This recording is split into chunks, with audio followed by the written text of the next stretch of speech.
Bonjour, c'est Coquelicot. Pour une fois, je fais une vidéo où je vous montre ma tête. Ce sera une courte vidéo. C'est juste pour vous donner des nouvelles.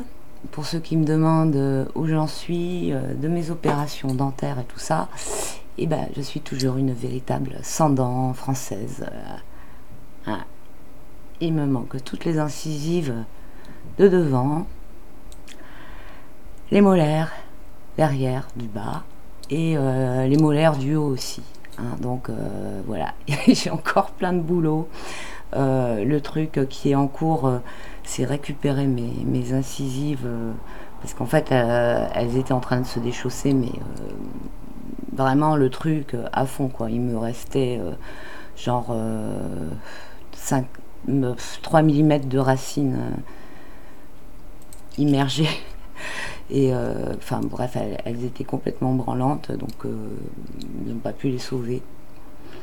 Et donc pour faire tenir un bridge, ils m'ont complètement dévitalisé les quelques dents qui me restent prémolaires là. Et ils me les ont complètement recouverts de résine, donc ça ressemble plus du tout à des dents. Je sais pas ce que ça va donner à la fin. Je fais confiance à mon dentiste qui est super gentil, super doux et compétent. Donc bon. Mais bon, avec les moyens que j'ai, c'est-à-dire les plus bas moyens qu'il est possible d'avoir, donc j'ai la CMU. C'est une partie prise en charge, mais il reste environ 1000 € à ma charge, rien que pour les incisives. Donc même en étalant ça sur plein de chèques sur l'année prochaine, ça va faire quand même un reste à charge qui est assez élevé par rapport à mes moyens. Voilà. Le seul truc qu'ils proposent en France, c'est de tout arracher et mettre un dentier. C'est la seule solution qu'on a, même si on n'a pas l'âge d'avoir un dentier, quoi. Parce que bon, je sais qu'il y a plein de gens qui ont des appareils dentaires et je leur... voilà, je ne juge personne et je critique surtout personne, mais moi j'ai pas du tout à 50 ans envie de me retrouver avec un dentier, quoi. Donc voilà. Je trouve que tant que le système médical, de prise en charge médicale ne prend pas en charge les soins dentaires à la hauteur de ce qui doivent être pris en charge, quoi, parce que quand on se casse un bras, on est pris en charge de façon à réparer le bras, quoi. Donc pourquoi les dents, c'est quelque chose qui n'est pas pris en charge? C'est complètement sous-développé, quoi. Pour moi, je considère que la France est un pays sous-développé tant que le système médical ne prend pas en charge les soins dentaires qui sont quelque chose de primordial, quoi. Et c'est hyper important. En plus, les dents, ça entraîne d'avoir une alimentation déséquilibrée. C'est encore plus difficile. Déjà quand on n'a pas beaucoup de moyens de se nourrir de façon équilibrée, donc quand en plus on doit faire le tri des aliments qu'on peut manger ou pas à cause de ses dents, ça rend encore plus compliqué. Donc voilà. Voilà, c'était juste un petit coup de gueule que je voulais passer en même temps que je donnais des nouvelles aux gens qui m'en demandent. Désolée pour l'image est vraiment dégueulasse, c'est la caméra que j'utilise d'habitude, c'est l'autre pour faire les tirages de cartes. Là j'ai utilisé la caméra de l'ordi.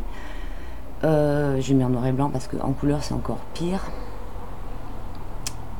Bon ben qu'est-ce que je voulais vous dire, je souhaite des joyeuses fêtes de Noël. Ah ouais, je voulais parler aussi de ça aussi, comme j'en ai parlé dans mes vidéos de tirage de cartes, je préconisais de faire la grève de Noël. Donc pour montrer le mécontentement, etc., plutôt que faire des blocages et tout, quoi, pour bien marquer le coup. Je ferai une vidéo, justement, ce dont je voulais vous parler, c'est donc par rapport à la période de Noël, en fait, par rapport à nous, biologiquement et spirituellement, la période de Noël, en fait, c'est très très bénéfique de la passer en fait en faisant tout le contraire de la propagande de notre culture, c'est-à-dire le jeûne, refaire en fait un nettoyage de soi-même, de son corps. Donc c'est une période qui est très favorable pour faire du jeûne, de la méditation, le travail sur soi-même, etc. Donc qui est complètement le contraire de une période festive où on sent même on se fait péter la panse et on se fatigue, on est dans le bruit, enfin bref, c'est tout le contraire en fait qu'il faudrait faire par rapport à notre rythme biologique, les saisons, etc. etc. Donc ça tombe très bien. Moi, je le fais chaque Noël en fait. Je suis pas quelqu'un qui fête Noël. Donc je me sers toujours de cette période comme d'une période de régénération, de préparation à la nouvelle année. Donc voilà, je ferai peut-être une petite vidéo spécialement là-dessus. Sinon, ben voilà, je vous souhaite une bonne fin d'année. Et puis voilà, puis à bientôt pour les prochains tirages en direct. Ça me fait bizarre de me filmer. Je vous dis à bientôt. Et merci pour tous vos messages. Ça me fait super chaud au cœur à chaque fois. C'est vraiment gentil. Salut.